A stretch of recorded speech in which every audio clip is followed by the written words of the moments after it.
abbraccio, ma ci serve. Grazie. E poi ovviamente se qualcuno ha domande da fare la signora. Allora,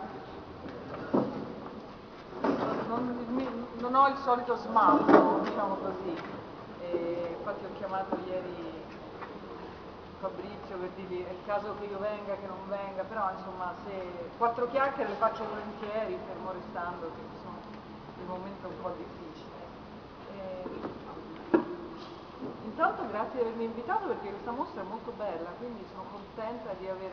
avuto l'opportunità di vedere qualcosa con la curatrice, infatti cercherò di portarci la famiglia con tutti i garbugli che ho in questo momento. Allora, un bilancio dei primi, direi 90 giorni, perché ho fatto poi un articolo sul Corriere Veneto un po' di tempo fa, adesso non mi ricordo quando, sui primi 75 giorni, più o meno saranno i primi 90 giorni.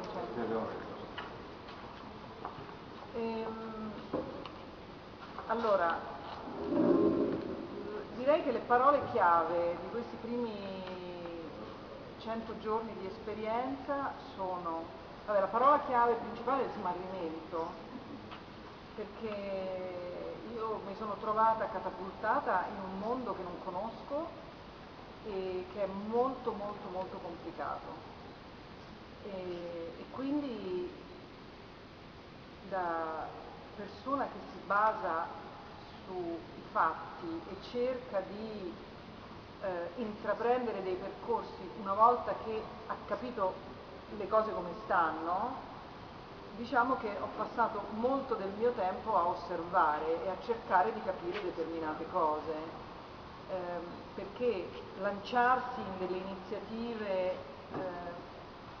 così, tanto per fare qualcosa, è una perdita di tempo per tutti.